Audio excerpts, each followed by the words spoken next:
Guys, welcome to the I Love CVille Show. My name is Jerry Miller. Thank you kindly for joining us in downtown Charlottesville. It's a pleasure to connect with you guys through the I Love CVille Network. It's been a good week so far, a short week thanks to Memorial Day.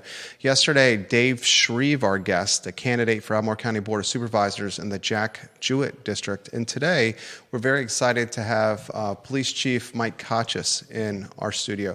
We have dubbed him the George Clooney of policing. My wife, who watches the show, I love her dearly, says she enjoys when Mike Kochis comes on. And I said, sweetheart, should I be jealous about that? Are you watching me or are you watching Chief Kochis here?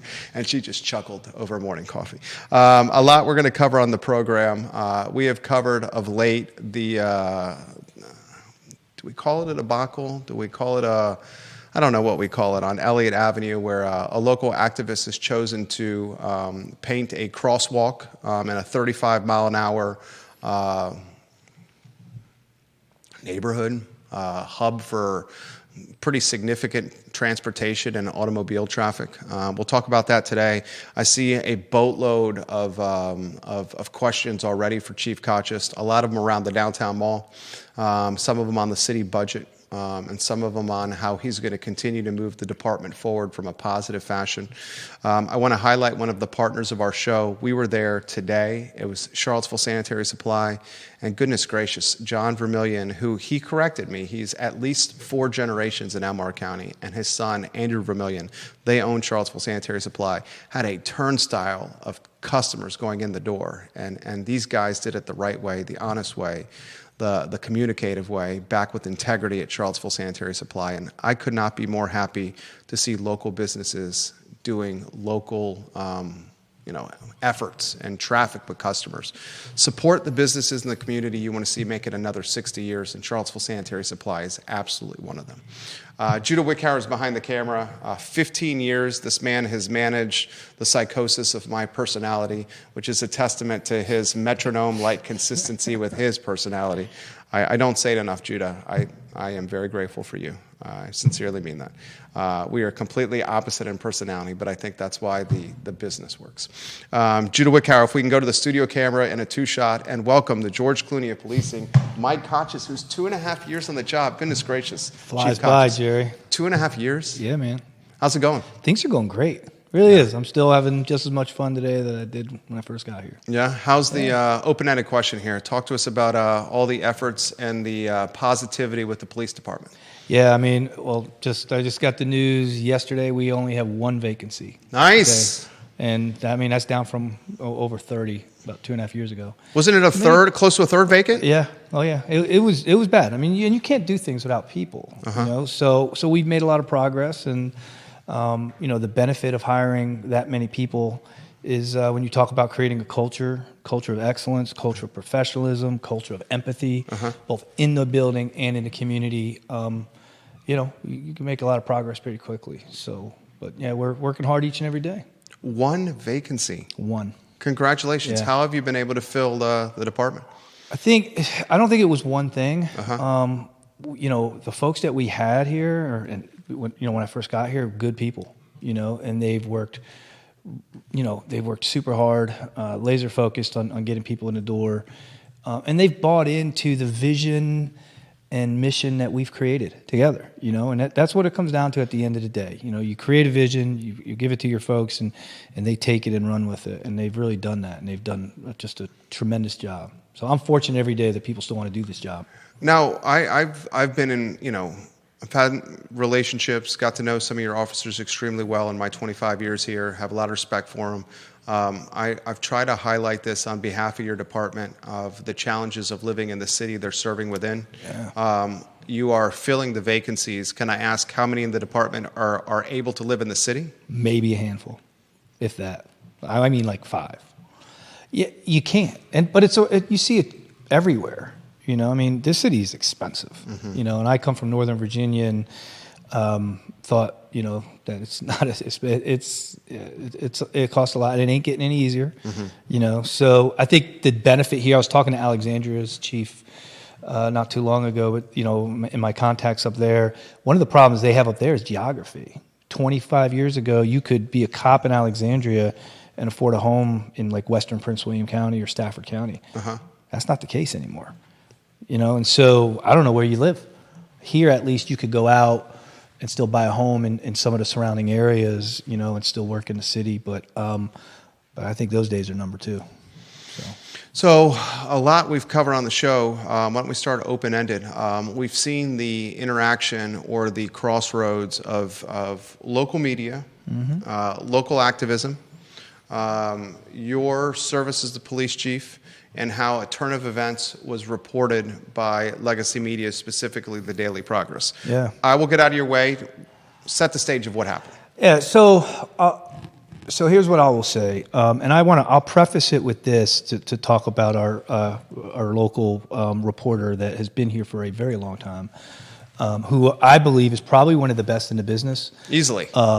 He's really good at what he does, and I think that's good for our community, because we all need checks and balances, including government.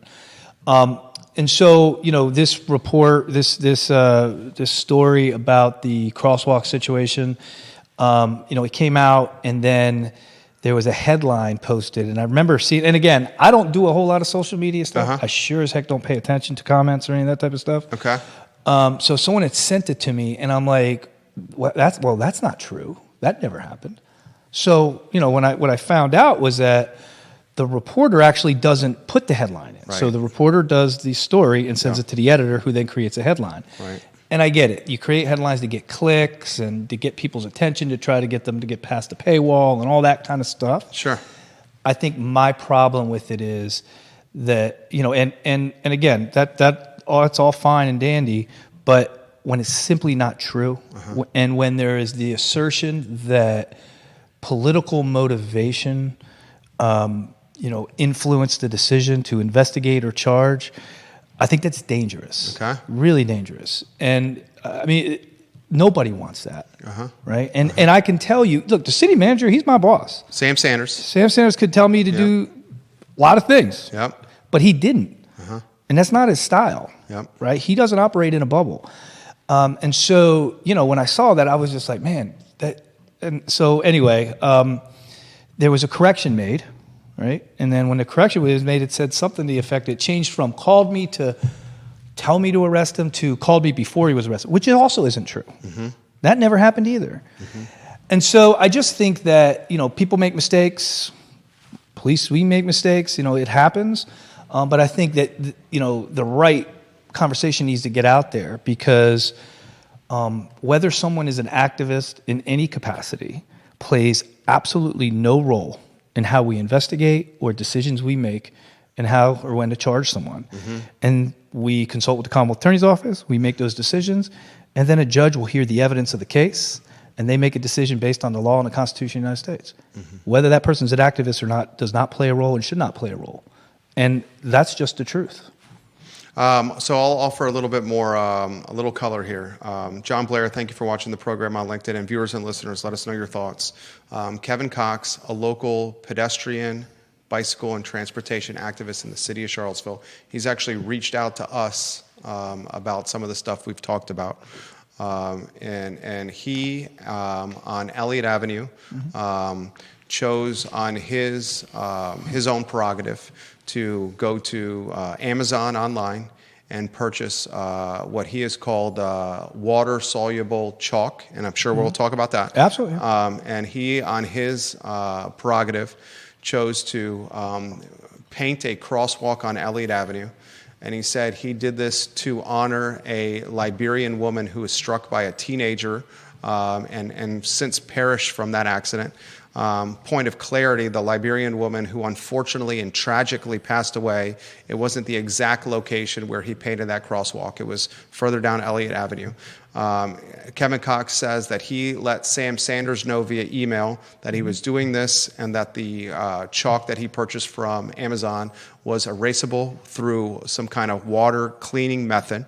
And then he said, I'm going to go do this. The Daily Progress reported this. Hall Spencer, the author, I think you might be watching, is a fantastic reporter, is a friend, is a neighbor. The initial headline that came out late last week was Charlottesville city manager personally called police chief to arrest pedestrian advocate. That headline then changed later that day to Charlottesville city manager, personally called police chief before arrest of pedestrian advocate. So Chief Kochis, neither of those are true. Is active or is accurate. They're both false. Neither of those happened. Okay. So the correction from the Daily Progress, and mistakes do happen, but a huge, egregious aspect of journalism is when you make a mistake on the correction. So that headline, how did the chain of communication transpire? I have a relationship with Halls because he's a great reporter, and when he'll typically call and something pops up and say, hey, you want to comment on this or something like that. Sometimes I won't. Sure. Sometimes I will. It just depends, right? I have a job to do. He has a job to do, and I believe we both respect each other in those jobs. I brought it to his attention, and I'll be honest with you, and I won't get into personal conversations with Halls just because I respect him. It was pretty clear to him as soon as I brought it to his attention that there was a mistake. Yeah. And a big one. Yeah, and Hall Spencer, don't like to speak for people, but I'm confident I can speak for him in this regard. He wants to do journalism the right way, and he would say that if he was on the show. So how does the communication go from Sam Sanders' email inbox? Because Kevin Cox said he emailed the city manager.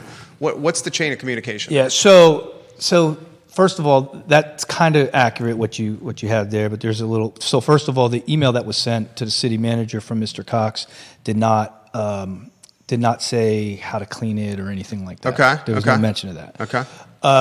And so at that point, the manager to their leadership team was like, "Hey, this was just sent to me that this exists on the street. What exposure do we have as a city if we leave it there?"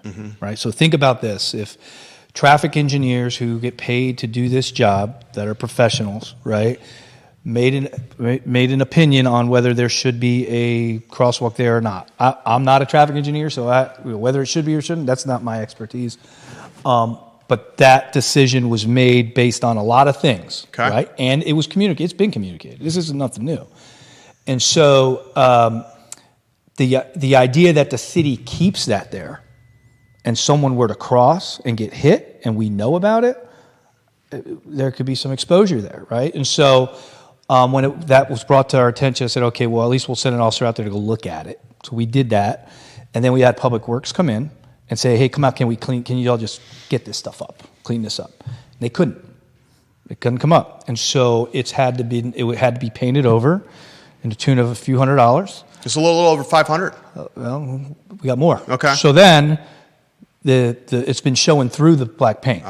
Okay, so they had to go back out there again. Okay. All right, so now we're looking a little over $1,000 of taxpayer dollars that have had to do this. Now, the other thing too is what I think wasn't said about the woman who had passed away from being hit.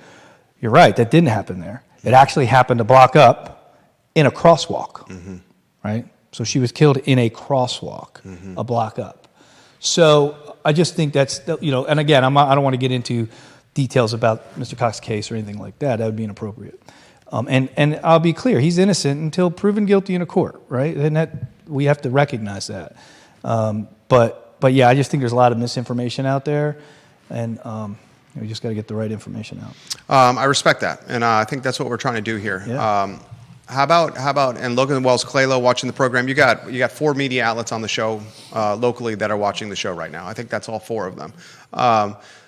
What do we say, Chief Kochis, to utilizing the law to arrest an elderly man? I think that's safe to say he's over 80, regardless of age, but utilizing the law to arrest someone for painting a crosswalk when we've seen in other cases perhaps the law or a Commonwealth's Attorney's Office not pursue full force for other actions that may, from a perception standpoint, seem way more dangerous or egregious. So I don't know any specific case that you're talking about So I don't think it'd be fair to say that. I could tell you, just from my experience, when it comes, especially involving cases involving firearms, our Commonwealth Attorney's Office is extremely aggressive, and they get significant sentences. So that's something that Mr. Platania has really prioritized, and his office. Like I said before, the fact that somebody is a activists, their age, lots of things. Obviously this decision wasn't just made to place the charge, right? There was an investigation that occurred. It was assigned to a detective because a video had to be occurred. Lots of statements were made. All these things had to be put together in coordination with the Commonwealth Attorney's Office.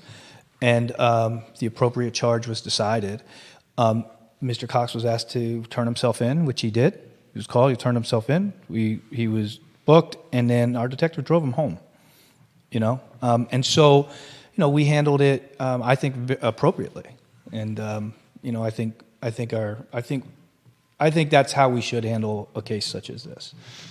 I'll throw this to you. Are they similar, or can they be seen in the same category? We have, residents in the Belmont neighborhood that have painted beautiful sundials on cross sections, on city roads, in areas that are high traffic, pedestrian, automobile, bicycle. The sundials are an attraction for Belmont. Why no pursuit legally for those sundial being painted in Belmont? And then alternatively, which I find actually deplorable, which we covered during the Black Lives Matter movement, we had activists that were legitimately spray painting the Charlottesville Police Department. Now, this was before your time. Yeah. And I know you may not want to comment on that. Another thing that I find frankly deplorable that we've actually tried to scrub ourselves is outside our studio on the U.S. Post Office box, there's nasty commentary to police officers that I see literally every day. And in fact, when I went out and scrubbed it one day, I was actually told, you can't touch this. This is federal property. You can't even clean it. So then I left it alone, but I see it every day. First, the sundials in Belmont. So I don't know what the sundials look like in Belmont. Okay. I think the case we're talking about has to do with creating a traffic control device, a fake traffic control device that's not approved, that is created against the advice of the professionals who know what to do with this job, and could create significant danger to the community. And so I think you have to take that in consideration. Every case has got to be looked at very differently based on the facts. And so, the sundials, I haven't seen the sundials, so I don't know what you're talking about. Like you said, I wasn't here in 2020 when that occurred, but if people damage property, we need to investigate that and, hold them accountable if appropriate. There's graffiti cases that we have charged. Is that the SEP, SEP? Correct. Yeah, that's around. We put out a news release with that. Yeah, I'm glad you did that. An arrest was made. Yeah. You don't get to just spray paint city property like that, and they're investigated. Resources are put to it, and we make appropriate charges. Jessica LaRocco watching on YouTube, and she says Kevin made the arrest sound way different. She appreciates the interview we're doing now. You have literally every media outlet watching you now. James Watson, Jason Noble, viewers and listeners, if you have questions, put them in the feed. I'll relay them live on air. This is one that's come in the feed. What is the communication like with the city manager and Chief Kochis? Does the city manager communicate anything policing-wise to the police chief? In general? Yeah. Yeah, I talk to the city manager all the time. He's my boss. I report directly to him. He is probably, and I've been a chief in 2 different jurisdictions and worked for several city managers, probably the most thoughtful city manager I've ever worked for. And he's collaborative. Yeah, and I guess that's why it bothered me the most. Like the city manager, if he wanted to, he could sit and tell me, "Hey, we, as a city, we are going to do this and go down this road." But that's not his style. I don't know, and I guess that's what bothered me the most with that article. Well, the initial reporting painted the city manager not in the best light. Yeah, and that's unfair. And it was unfair. And it wasn't true. Right. And why it was unfair? Because it wasn't true. That's correct. If it was true and it was painted in that light with the headline, then that's reporting that should be out there. But you are saying to the community that the headline was absolutely wrong, and then the correction on the headline was absolutely wrong, which I think is important for the community to know, because with policing, one of the most important aspects of policing is the word trust. That's correct. That's why we're having this communication. Trust was a bit jeopardized there. Yeah, I think the community should trust its media outlets, at least to, maybe I'm naive. A lot of people say, I'll trust what you read in the news, right? But I hold the news in high regard or media in high regard, because they have a role in the community, not only to hold us accountable, hold government accountable. That's how our system works. and how it should work. So, yeah, it was a little disappointing. Well, and I'll give the kind of chain of events or the dominoes that followed. When that headline was reported by the Daily Progress, then Charlottesville Radio Group and its news outlet jumped on the story and initially on Friday positioned the story in a similar light. Then Judah and I read it on thedailyprogress.com, and on Friday's show we started talking about it in the light of that headline. So it had this kind of crescendo effect or a domino effect with other media that was talking about it. And one of the reasons we reported on it was because we saw the byline Hall Spencer, and I trust him implicitly, of course, because he's an award-winning journalist. Yeah. But to Chief Kochis' point, Hawes does not write the headlines. So I'm curious to see if Reynolds Hutchinson, the editor of the Daily Progress, has follow-up coverage on how this was depicted in the newspaper and would almost encourage Reynolds to have his staff offer follow-up coverage in the newspaper, because one of the disappointing aspects of media is the correction runs extremely small. And the initial story runs far and wide. And people remember the initial story, it resonates, where the correction is often overlooked and forgotten. And I think this is what Chief Kochis is doing right here, is he's saying, look, this was wrong, and Sam Sanders did not do this, which is basically Chief Kochis in a lot of ways, standing up for what's right and having the back of a man in Sam Sanders that's doing a pretty hell of a job. He's doing a great job. Leading the city of Charlottesville. Is that a fair analysis here? Yeah, absolutely. Yeah. And look, they don't owe me an apology. No, I mean, nobody owes me an apology, right? Saying you did something that you didn't do, that's wrong. But I'm a big boy, right? Yeah, and that's part of the job, okay. right? You just got to take it. But the community deserves to know the truth. Fair. We put it behind us there. I'll throw this to you, because the police have been in the news locally of late. Sure. How about Culpeper County? Oof. And makes me sick. Okay, I'd love to throw this to you. It's disgusting. A police chief that was he? He was a sheriff. A sheriff. Or he called himself a sheriff. Yeah, and selling badges, selling power, essentially. Well, he was convicted, so I would talk about it. To undercover FBI agents taking bribes. I mean, it's not even a close case. Was convicted by a jury and sentenced to 10 years, and somehow now he is full pardon. Donald Trump has fully pardoned him. I don't want to talk about the politics of it, okay, right? Because, I work really hard to kind of stay away from the politics of things. But what was done was disgusting, and it's a stain on our profession. And it I don't understand it. The whole pardon stuff, I get it's the president's prerogative to do. But this is close. I mean, it's just up the road. Yep. And it's, again, talking about public trust. Makes me sick to the stomach. Well, it's frustrating because I had a chance to get to know you, and I had a chance to get to know your team members and your colleagues, and you guys are good guys. But it's the old saying that it's one bad apple spoils the entire barrel. That's all it takes. Just yesterday I spoke to 3 brand new officers that graduated the academy, and it was after this whole pardon thing, and I tell them, I said, listen, your actions, what you do, either brings value to that badge or takes it away. And there are folks here in this room, and there are people in the room that were here in 2017 and have been through a lot over the years, and we're not going to tolerate that, right? So what you do, what you post online, all of these things either brings value to that badge or takes it away.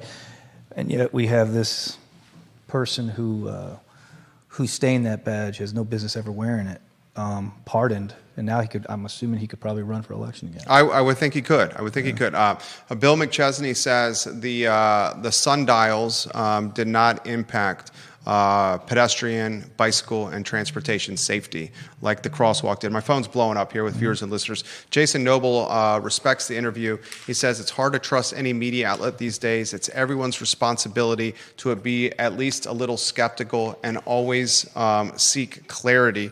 Tina Wyatt Breeden watching the program. This question is an intriguing one. I'll throw it to Chief Kochis, but I think this might be more the courts, Joe Plantania and the judge. Is the anticipation that Kevin Cox is going to get a pass on this?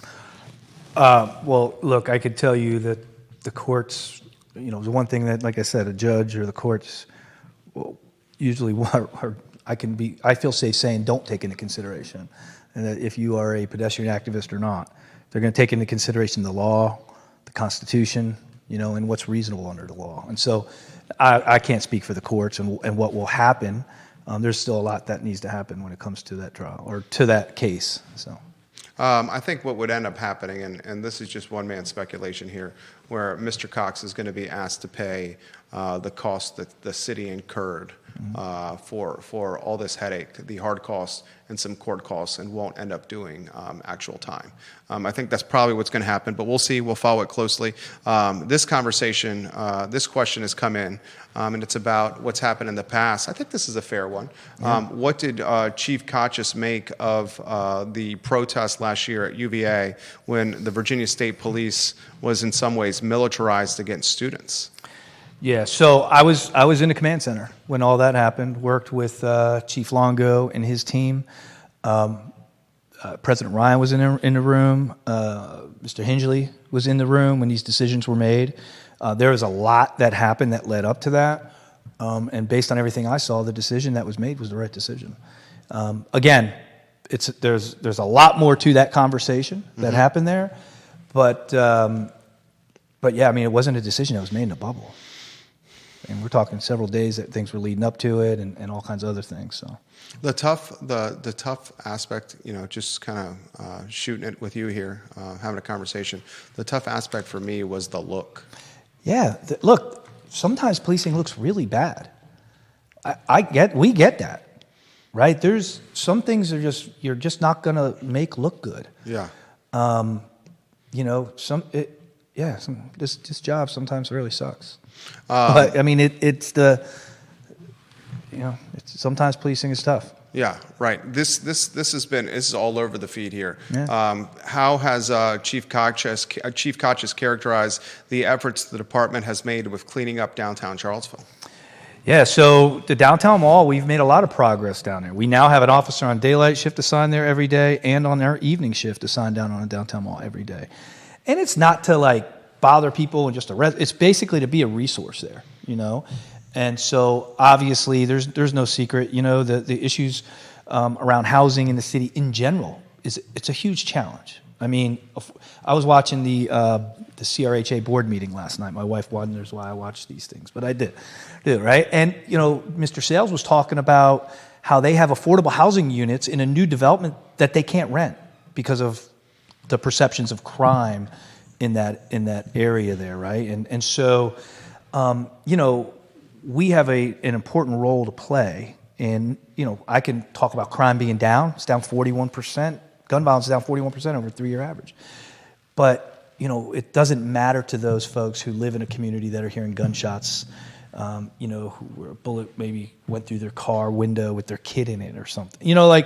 We could talk that happened in about Brookdale over the weekend. That happened over the weekend. It sure did. In Albemarle County on Country Green off 5th Street Extended, across from the Albemarle County Police Department. Yep, and we're working with them right now, and we've made a lot of progress on that case with Albemarle by using our flock camera system, actually. And so the conversation around crime, I think, and housing, it's all interconnected, and you got to understand that. I've been I've caught in so many arrows on this, of a huge proponent of flock cameras. Yeah. Here locally. And a group in Charlottesville, we know who they are, have online and socially and digitally attacked my stance on why not have the flock cameras. Right.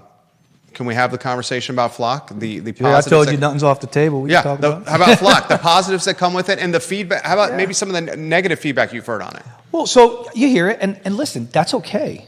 I think we've talked about it right after we started the pilot. It was a 3-2 vote, right, on council. And I think Payne and Oshrin were against it. Yeah, but you know what? Good questions, and they're good people. Yeah, they are. I can tell you that. And while they may disagree with some of the things that the police department wants to do and whatnot, I mean, that's their job, right, to represent their constituents. So I think as long as we're having good conversations about the truth, there's a lot of stuff out there. And if you watch certain media or wherever it is on your computer, that's all you're being fed now. Sure. Right? So you're never going to get the other side of it. So I hear a lot of that stuff. Right? Yeah.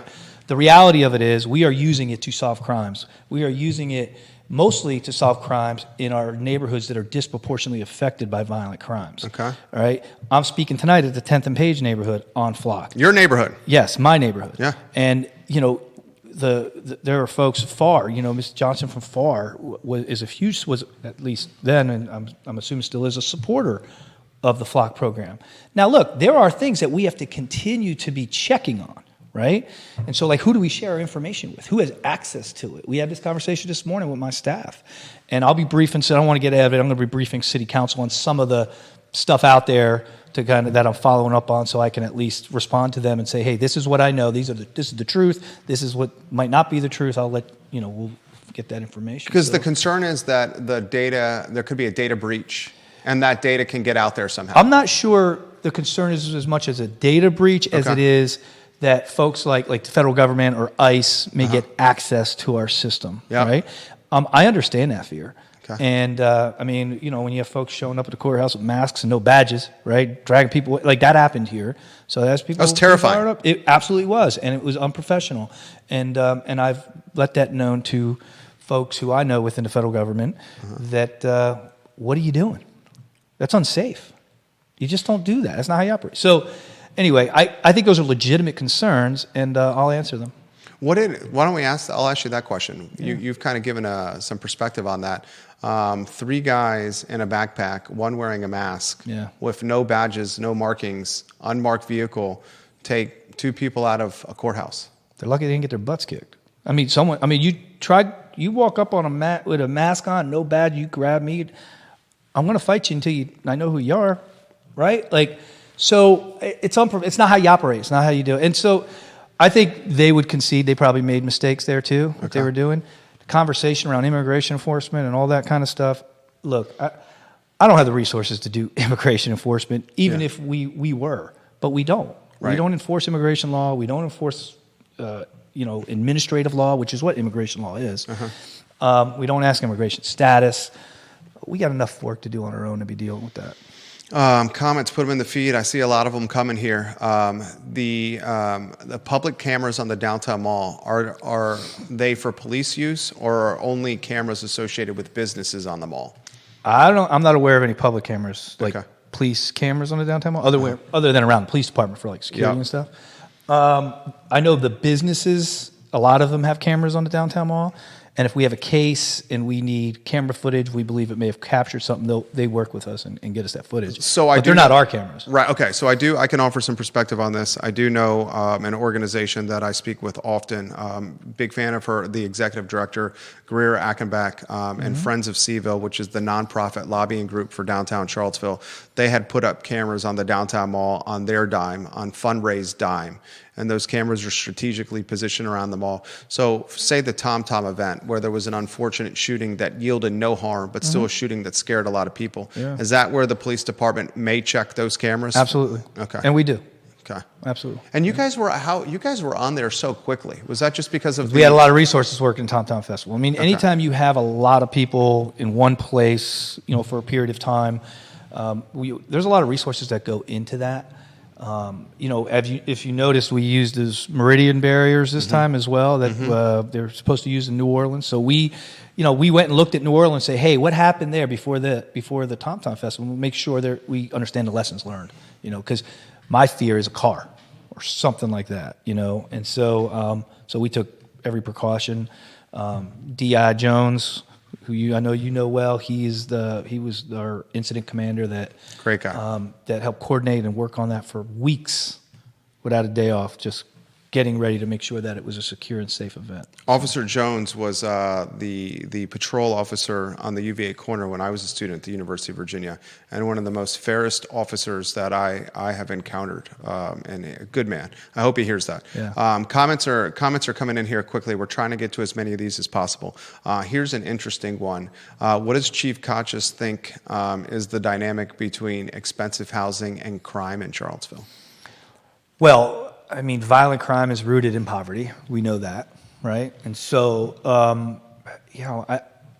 I would say if you have really expensive homes, and you have, again, I'm not a housing expert. I probably know more about it than I ever thought I would. But if you have real expensive homes and low income homes, there's no middle ground, right? The missing middle, I guess is what they call it. So I think there's clearly a correlation between poverty and crime. I mean, we see that. I don't think, You see that everywhere. Ginny Who, it's nice to hear Chief Kochis confirm that what I've always believed about the UVA situation. The correct decision was made based on information that was available to the people who needed to have it. And she's referencing that with the Virginia State Police being militarized against protesters on grounds. This is coming from number one in the family. Can you ask Chief Kochis about the extremely high proportion of shots fired and gun incidents that take place in or around CRHA properties? What is his relationship like with CRHA? Does CRHA need to do more in terms of its own responsibilities of weeding out tenants who endanger other tenants and the general public? So I have a great relationship with CRHA. But let me start by saying, actually, shots fired are down, right, data-wise. But guess who doesn't care about that? Folks that live there. The house that got shot up last Monday on Hardy Drive, right? Yeah. They don't want to hear that. So, but I have a great relationship with CRHA, and I was talking to Mr. Sales this morning, and so if folks, if it's appropriate that someone be evicted for whatever the case may be because they're preying on that community, well, then we work with them, and that's their decision to make that decision. But I will say it's a small group of individuals in these communities. I mean, CRHA has like maybe West Haven maybe 150 units. I mean, I could probably think of 3 or 4 that are problems. That's it. But it's a big problem, and so we've really been working with CRHA closely to help address those issues. And we have a great relationship. This question's a good one. Why does it seem like the young men that create most of the trouble for this area are often in and out of jail? Does Chief Kochis think the courts need to be a bit tougher on them? Well, I'm a cop, so I think the courts, yes, should be tougher on them. That being said, why are they in and out? I think every case is a little different. We clearly got to invest in reentry. I mean, the reality of it is, Jerry, is most people don't go to jail for the rest of their life. So at some point, they're going to go out, get out, and they're going to be back into society. And so we need to do a better job of preparing these folks to reenter society and be productive members of our community. I don't think we do a good enough job with that. Probably don't invest enough resources in it. The program Home to Hope is an awesome program. It's on the downtown mall. Yeah, they're great folks doing really good work. I don't think it gets enough attention. That's where we make our progress. Yeah, but every case is a little different, and so some folks deserve longer sentences than others. Lonnie Murray, welcome to the program. Keith Smith, love Keith Smith watching the program. You've got elected officials from the city of Charlottesville, Elmore County, Nelson County, and Louisa watching the program, and you have a couple of delegates watching the program here. This comment has come in related to Flock. What about the controversy over department wanting to use, is it Peregrine? Peregrine. Mm-hmm. Can Chief Kochis explain what it is and why it will help police? Is there any worry about our data leaking to this company? Well, so Peregrine, again, you had one person to show up to a council meeting that said a whole bunch of things about this company, and they were talking about a different company. So they were talking about Palantir, which does a lot of the things they were talking about. It's a publicly traded company. I actually own stock in Palantir. Palantir is a different company. It's been around a long time. Yeah. Peregrine is a completely separate company. And what Peregrine does, it just fuses our current systems together. So like Axon, our body-worn camera system, our payroll system, right? So I could say, hey, what officers are using a lot of leave and are working too much overtime, and is there a correlation between our use of force, right? So to do that, we have to go in all these different systems. Our payroll system, we have to go into our Axon system, which is a different system, into our records management system, which is a different system, our CAD system, which is a different system. So this fuses all of them together and allows us to take a more data-driven approach on our decisions. That's all it is. But there was a lot of talk and all this stuff about it, and I get it. It came back to, and the questions I got was, can I ensure that DOJ or the federal government could get access to that? I don't know really how to answer that other than absent a search warrant or court order, a legal process, I don't know. That's the only way. The same as any other system we have. So, again, I think there's, and I understand it because I think some of it's probably warranted, is the fear over federal government's reach. Goodness gracious, comments are coming in fast. Yeah. Jason says, yes, absolutely harder consequences for bad behavior, please. This comment comes in, the Bridge Ministry is a reentry program that has been around here for years that does a good job. Here's a great, very intriguing question. How much of the crime that is originating in Charlottesville or the crime that is originating in Albemarle County is spillover crime from one jurisdiction to the other, beefs or fighting for territory? Beefs. Yeah, so it is spillover? It's just... Jerry, if I told you what some of these beefs are about, you wouldn't believe it. And they're rolling up and just shooting up their entire neighborhoods over some stupid comment made on social media. Really? It's crazy. And so, but it is. I mean, these are groups of kids that are, that equally as dangerous, whether it's over territory or not. It's typically not over territory. It's typically over these beefs that they're having. But yeah, we're seeing spillover between the county and Charlottesville, and our detectives. I got to tell you, we just had a regional ComStat meeting yesterday, and our detectives are communicating every day, working these cases together. Just like I said, the shooting over the weekend, we were able to make some progress on that case based on stuff from our flock cameras connecting it where that young child in the back seat of a car was shot at. And conversation around, and I'll say this, the conversation around flock and getting rid of tools used to solve crime, right? I think it's okay to ask questions and have concerns about federal overreach and whatnot, but let's do it based on factual information. Yep. And let's do it understanding that real lives and real people are impacted by crime, and if we have a tool to solve it, then we should be able to use it. I don't understand the pushback on flock or the pushback. I mean, I'm sympathetic to some of the privacy things because there are some jurisdictions that have, like Norfolk has like 180 of them, and they have real-time crime centers, and so it's like constant this and that, So I get it, and I appreciate the thoughtful questions that I receive. I really do, especially from our governing body. I mean, they're thoughtful, and they're respectful, and they just want answers. But as like one of our viewers and listeners have said, if you're not doing anything wrong, what do you have to worry about? Yeah, I mean, look, I understand that. It's creepy when you talk about something and then you pick your phone up and it's like there's an ad. Giving you an ad for it. It's like is the big brother listening to me? It is. It's kind of creepy, right? And so I get it. I do. I'm sympathetic to that. But. How about this question? Does he have a back in the napkin estimate, or maybe with conversation with Colonel Reeves, a back in the napkin estimate of the actual troublemakers that are in this community? Yes. What are we talking about? A couple hundred? No. Less? We're talking maybe 20, 30 No people. way. Oh, yeah. 20 or 30, that's it?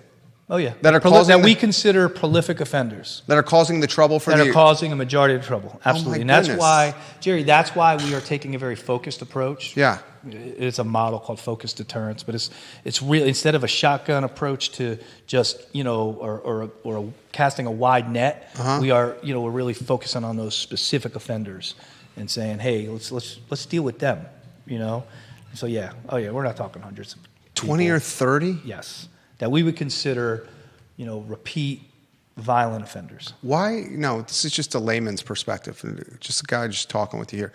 Why, with those 20 to 30, aren't we like... Well, because... why are they behind bars? Well, because there's the law, yeah, right?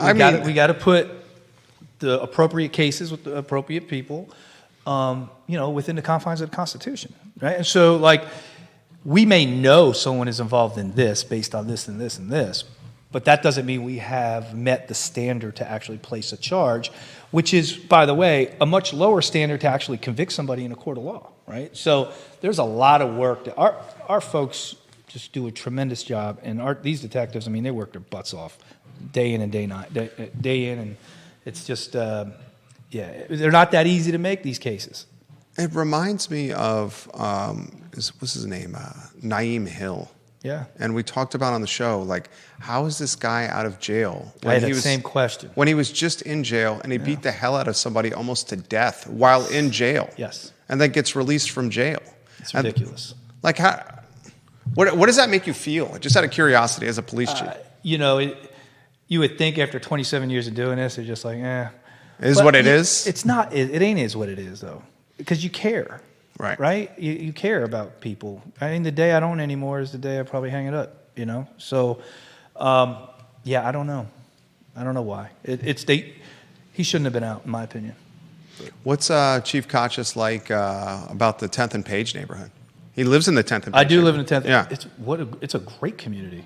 I'm going to the meeting tonight, and I'm like, do I go as a resident or I go as chief? Well, they want me to present. So, but what a great community.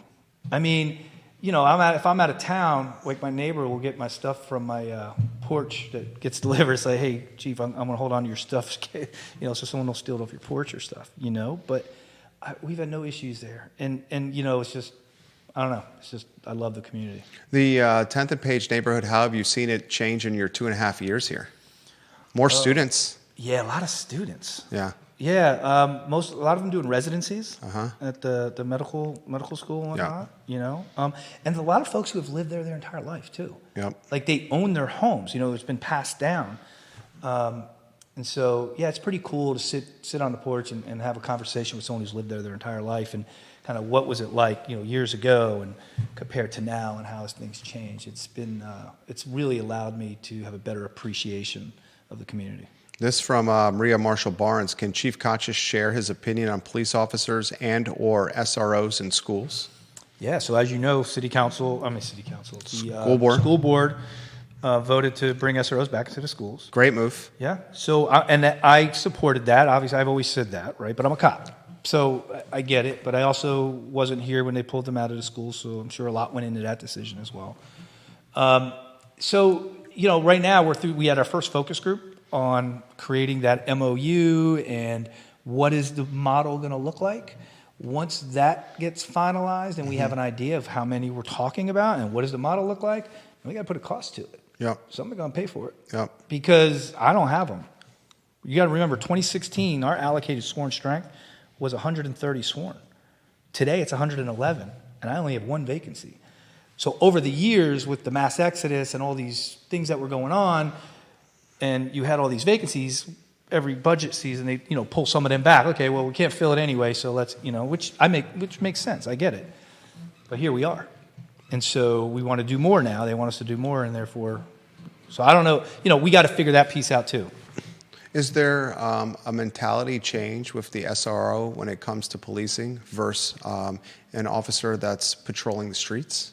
Oh, absolutely. Can you put that in perspective? I could think of some of my officers who I would never put in the schools, and I could think of some of my officers who would be wonderful in the schools. You got to have the right fit. The school will be involved in this decision, right? Mm-hmm. I said this during the focus group. I said, I want all the principals there. Because at the end of the day, I want to know, what do you want? That's your school, right? When my officers are in your school, you're the chief of police, right? So what do you want to see in this? Because I couldn't imagine, these principals deal with a lot, and they need some help. And so we're going to come up with the right model that's unique to Charlottesville. We're going to come up with the right model for Charlottesville City Schools that everybody is okay with, involved in that process, and then we'll make it work. This comment's come in. It's a good one. To Chief Kochis' point, there was a study on D.C. that at any given time, it was 200 to 300 people responsible for 80% of the gun violence in the city. So 20 or 30 in Charlottesville sounds extremely plausible. This comment has come in. It's election time, and we have two council spots that are up for grabs. Will Chief Kochis share any thought on the election cycle and the candidates that are running? No. I knew you were going to say that. Smart man. I'll do politics. It's not my place. Last thing you want is a police chief getting involved in that. No, but look, political season's here, right? I get it, and so certain things pop up and certain conversations are had that I have to be involved in here and there. But no, it's not my place to opine about politics. What's the interaction with the police department and city council? I got to tell you, and I tell people this all the time. My time as chief in Warrenton was 10 times harder than here. Small town politics and the city councils in smaller towns they're ruthless. And here, again, I just think our council's thoughtful. They're focusing on important things like sidewalks, crosswalks, public safety, potholes, things that communities care about. And I can appreciate that. And I do. I watch a lot of council meetings, not just our council. I watch all the planning commission meetings, architectural review board meetings, the CRHA meetings. My wife wonders what's wrong with me. I nerd out on government, right? But I think we have a really good thing going with this council. They're thoughtful, and I appreciate working for them. I have a very good relationship with all of them, and they all have different things that they are passionate about. But I have no complaints. Have you had a chance to talk with Jen Fleischer? I have not. No. Okay, we got 2 spots up for grabs. Here's an interesting question. What does Chief Kochis think about all the money being spent on this new jail? I don't know enough about it other than I know it's a hot topic. And so, from my understanding, the reasoning behind it is because it needs upgrades, right? I mean, we just talked about reentry, right? Well, how are we treating people when they're locked up? I mean, I think that matters as well, because you're not going to get rehabilitated in jail or prison. That just doesn't happen, So that's why programs like the Bridge and other programs are so effective. Again, it would be irresponsible for me to really opine on that. I don't know enough about that. That was, I know that we're one piece of that. A lot of the other jurisdictions are involved as well, but I know it's a hot topic. What is the role with the police in the city and the houseless population that seems, this is the viewer's words, continuing to plague Charlottesville? I'm glad you asked me that question. I was talking to a group last night about this, and I kind of went off on a tangent, but I think we have to get to a point where we talk about folks as homeless individuals or unhoused individuals. What is the preferred nomenclature? How about Joe and Josie? Okay. Because these folks have real names. Okay. Right? They're real people. Okay. And when you get to know them, each one of them has their own story. Okay. And I think so. We can't lose the humanity in what we're seeing. I fall victim to that. That's a fair point. I think a lot of people do. Yeah, I make that mistake. A lot of people do, but I want to know who doesn't? My cops. Okay. Because they deal with these folks every day. Yep. They get to know them personally. Sometimes they'll buy them a hotel room. Sometimes they buy them lunch. Just this morning, someone it was raining. They needed to keep their stuff. We let them keep their stuff in our lobby. And so, again, we can't lose the humanity in these things. It's a real challenge, right? There's a conversation about low barrier shelter on Cherry Avenue, and it kept coming up about sex offenders. When they looked into it, there's of 200 or so unhoused individuals in the city, there's 3 or 4 who are so. I just think we have to be really careful about how we talk about human beings, right? And there's a lot of people who are one paycheck away from being houseless, right? A lot of these folks, they age out of foster care. There's lots of reasons why people are unhoused. And I will tell you, this year, I came into my office right before Christmas time and I had a Christmas present on my desk. And it was from an unhoused couple. And it was a little makeshift thing that they made for me. And I got to tell you, it's on my shelf. Because, again, it reminds me that, these are real people that we're dealing with. It's a challenge. And I can tell you, the city manager, it's not a meeting we don't have that we're not talking about this topic. Why? What can you guys do if they're on the downtown mall? Jerry, if I could figure that out, I probably won't be here because I'd be a very rich man. I had a conversation with a business owner that I respect that's been, and I tell this story often. I won't utilize her name. I know you know who she is, and when I tell the story, you'll be able to figure out who it is immediately. She has a business on the downtown mall that's been here for multiple generations. High-end business. She has 2 houseless individuals that are sleeping under her, what's the storefront called? The awning? The vestibule? Is that the word? Vestibule? Yeah, her awning. And she had to make a deal with them. You can sleep here after hours, overnight, as long as there's no pee, no puke, no pooping here. Literally, she says that to them. I don't care, but once my store's open, you got to leave. Okay. And she's like, this is all I can do here. And she's like, I don't have any other solution. I think your hands may be tied as well, because this is actual, correct me with the right terminology, someone's right to do this, right? It's a public park by definition, the downtown mall?